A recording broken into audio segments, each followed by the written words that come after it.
Conferência Leste, hoje eu vou estar falando do matchup do Knicks contra o Pistons e também do Bucks contra o Indiana Pacers. Então a gente tem duas análises aqui no mesmo vídeo. Salve, salve galera, Yags por aqui, trazendo mais um vídeo pra vocês. Como sempre, se você curte o meu conteúdo, deixa o seu like, se inscreve no canal e ativa o sininho para não perder mais nenhum vídeo. Bora começar de Pistons e New York Knicks, pra mim a série mais interessante do primeiro round do lado leste. Eu acho que vai ser uma série bem pegada. Esses times se encontraram 4 vezes durante a temporada regular. Uma, o Jalen Brunson completamente acabou com Detroit. As outras 3, o Pistons levou. Mas algo pra manter em mente é que uma, o Karl-Anthony Towns não estava jogando um jogo, o outro, o OG Anunoby não estava jogando, o outro jogo que o Pistons ganhou, tava todo mundo 100% e o Cade Cunningham jogou demais. Então vamos lá, falando um pouquinho do ataque, sim, e de matchups. Matchup no geral, na NBA hoje em dia, eu acho que eu não sei, é um negócio meio esquisito porque a galera joga tanto em transição que você acaba marcando quem tá mais próximo de você. Mas, num cenário de meia quadra, como é que foram os jogos desses times aí? Então, eles colocaram o Mikal Bridges no Cade, eles colocaram o OG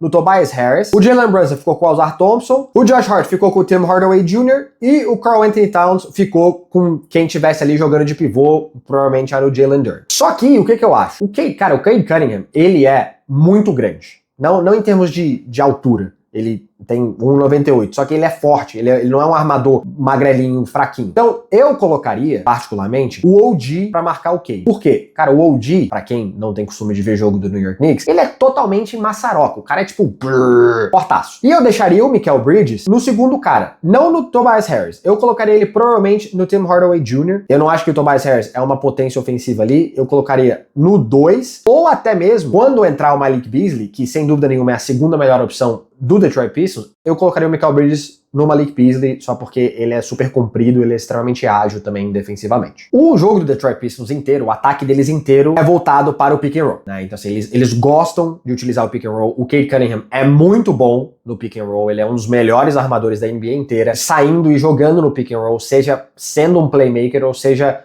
como a opção principal ali para definir. O Mikal Bridges, quando ele está marcando o Cade Cunningham só dá um ombrinho, cria espaço e faz a cesta ou faz, sei lá, mais o que ele queira fazer. Com o OG, eu acho que isso não deve acontecer pelo que eu falei, que, cara, o OG é muito grande e ele é muito forte, né? Então, eu acho que se o Knicks quiser ter sucesso, eles vão ter que incomodar o Cade Cunningham e talvez forçar outra pessoa a ganhar deles ali. Então, nos playoffs, como o jogo ele é mais pegado, os juízes não chamam nenhuma faltinha besta, ou pelo menos tendem a não chamar, né? A galera se bate um pouco mais. O nome do jogo é qual defesa consegue deixar o outro ataque mais desconfortável. Então, se a estrela do time tá confortável, nesse caso, Cade Cunningham, obviamente, ele vai jogar melhor e aí o Knicks começa a ficar com perigo de perder essa série. Então, assim, eles precisam dar um jeito de deixar o Cade Cunningham bastante desconfortável nessa série inteira. E o Knicks, eles não são um time que trocam muita coisa. Então, ali no pick and roll, eles não são um time que costumam colocar o pivô no Cade, tá? Eles costumam passar por cima, ou por baixo, dependendo da situação, do cara que tá fazendo corta-luz. E aí, ou eles costumam dobrar, ou eles costumam, né, só deixar a jogada rolar. Então o Knicks, eles não são um time que eles costumam trocar,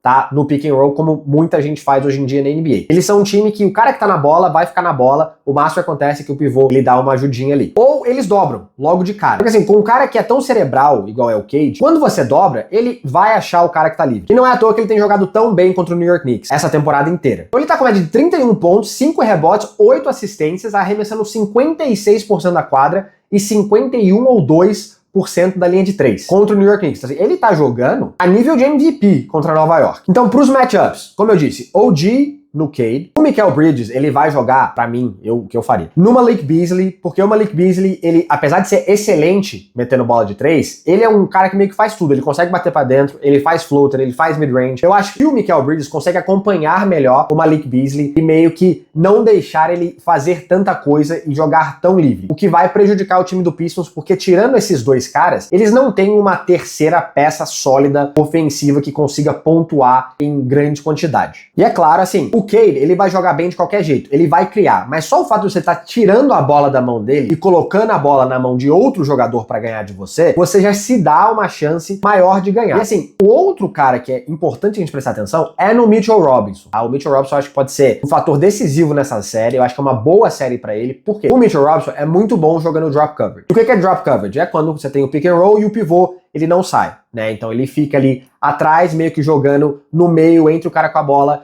e o cara que tá no roll, e o Mitchell Robinson é um dos melhores pivôs da NBA fazendo isso. Além de que eles podem jogar uma formação de double big ali com o Mitchell Robinson e com o Karl Anthony Towns. Eu acho que seria interessante contra o time do Pistons. Então eu acho que o Mitchell Robinson é um cara pra gente prestar atenção. Então eu acho que o Pistons vai competir. Eles são um time muito, muito bom. Tá? Eu não vejo eles não ganhando pelo menos 2 jogos nessa série. Mas vai depender de quanta ajuda o Cade vai ter do resto do time dele. Tá? Isso é muito importante. Indo agora para o lado de Nova York em termos ofensivos. Então, nos matchups durante a temporada regular, eles colocaram o Cade Cunningham para marcar o Jalen Brunson. Tá?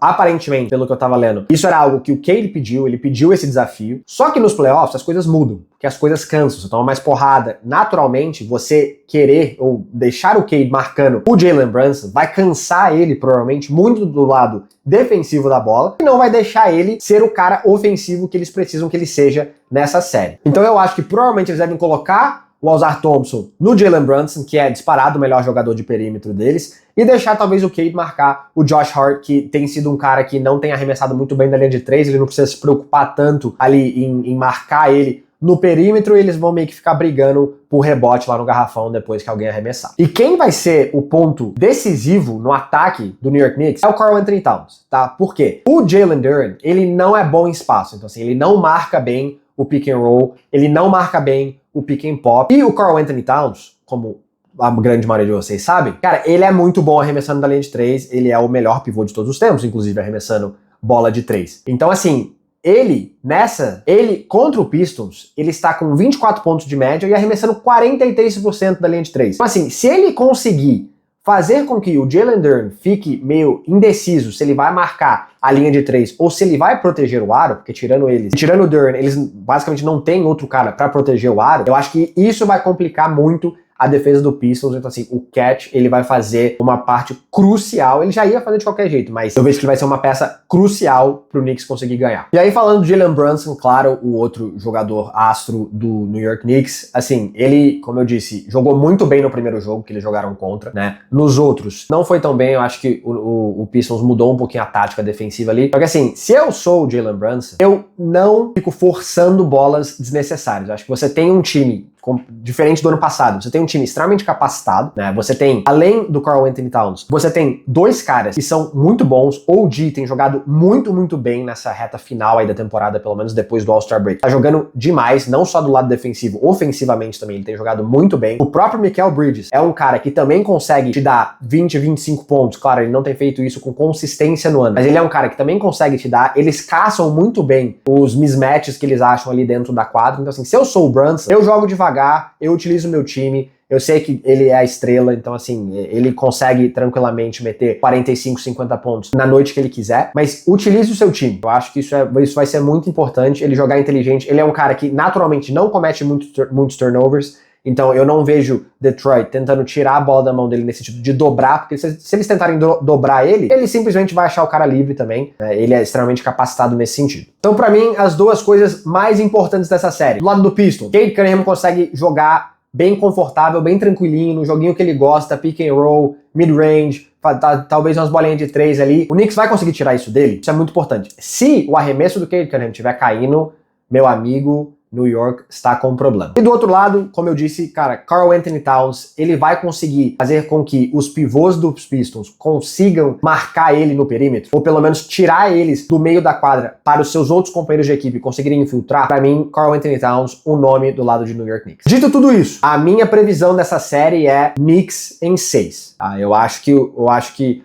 o Detroit Pistons vai conseguir levar 2 jogos pelo menos, devem ser os 2 jogos em casa. Eu não ficaria surpreso se essa série fosse pra 7, mas como o Detroit nunca esteve nos playoffs, né, pelo menos com essa equipe, eles têm caras que já tiveram nos playoffs, como Malik Beasley, recentemente, só que essa, né, o core ali, então você tem o Cade, o Ausar, o Jalen Duren, são jogadores que nunca jogaram nos playoffs, é a primeira vez. Então eu acho que isso pode pesar de uma certa maneira. Então eu tenho Knicks em 6 pra essa série aqui. E na outra série a gente tem Bucks contra Indiana Pacers. Cara, hoje, no dia que eu estou gravando esse vídeo, acabou de sair uma notícia que o Damian Lillard está liberado para voltar às atividades. O que isso significa? Eu não sei. Será que ele já vai jogar no jogo 1, que é no sábado? Eu não tenho a menor ideia. Entrando para fazer esse vídeo, eu tava com uma coisa na mente. Meu discurso vai estar considerando que o Dame não deve jogar pelo menos os primeiros jogos, tá? Então levem o que eu vou falar aqui agora com um pouco de moderação, só que essa notícia é muito importante para essa série. Então assim, na temporada regular, esses times se encontraram 4 vezes, o Bucks levou a melhor 3 vezes, só que depois da trade do Kyle Kuzma, eles só se encontraram uma vez, desde a trade deadline. Então assim, eu acho que essa série é uma das séries mais equilibradas que a gente vai ter de todo o primeiro round. Então, sem o Damian Lillard, o Bucks ganhou 8 jogos seguidos. Tá? 8 jogos seguidos nessa reta, das últimas 2 semanas aí da temporada. E assim, o Giannis Antetokounmpo simplesmente virou Thanos, tá? Só pra deixar claro. Então, as médias dele foram 32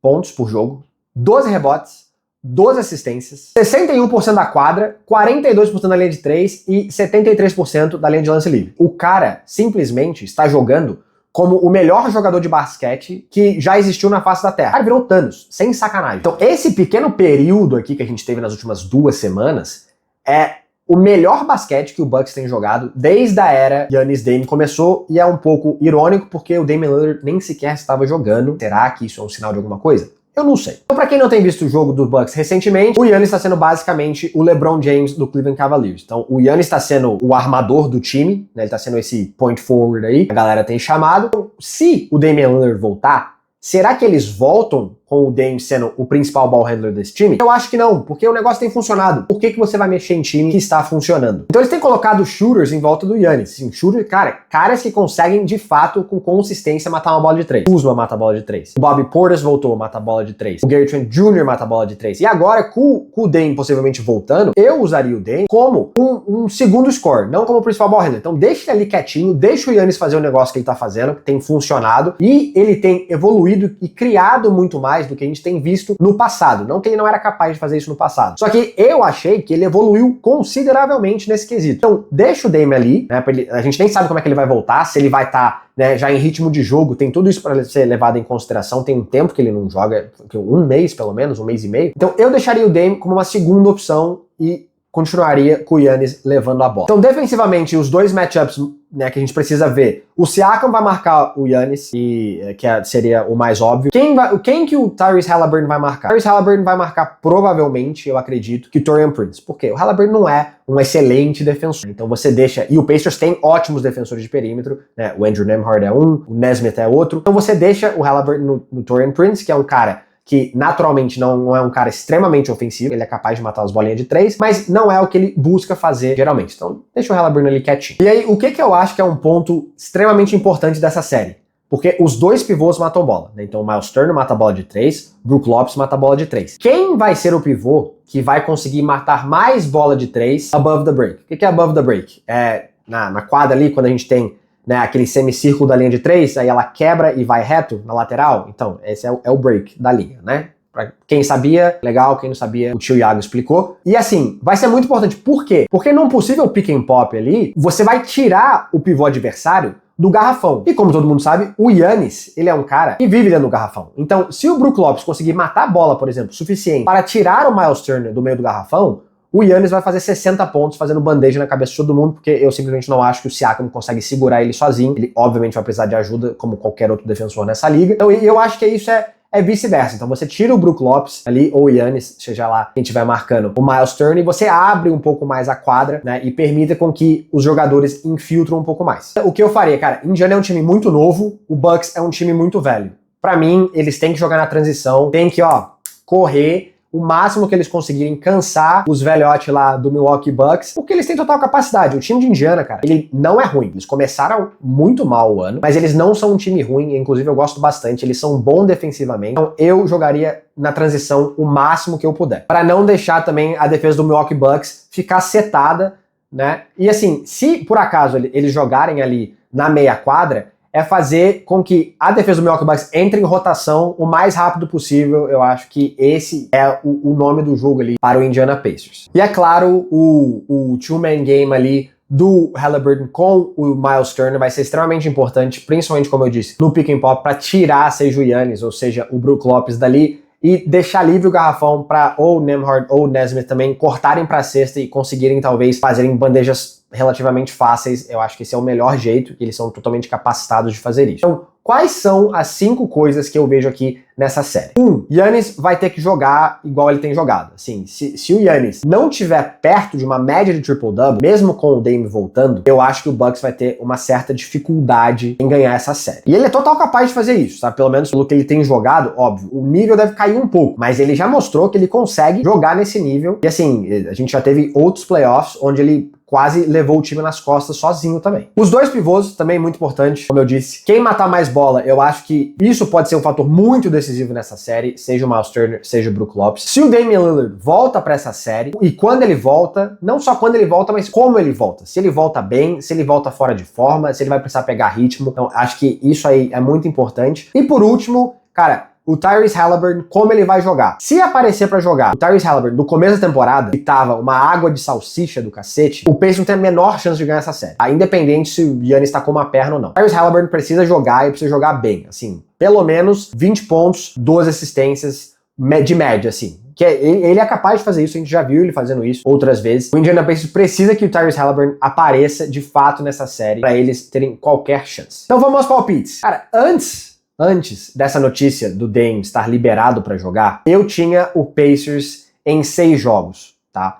Possivelmente 7. Depois que essa notícia saiu, só o fato de você talvez ter o Damian Lillard para a série inteira, eu vou ter que dar pro Milwaukee Bucks. Hoje, oficialmente, o pique do Iago é Milwaukee Bucks em 6 jogos. 6 jogos. Eu acho que eles conseguem finalizar isso aí, roubando alguns jogos lá na casa do Indiana Pacers. Deixa aqui nos comentários das 2 séries qual que você mais prefere ver e quanto que você acha que vai ser cada série. Eu tô bem interessado pra saber o que vocês acham, beleza? Pro vídeo de hoje é só, tamo junto, valeu!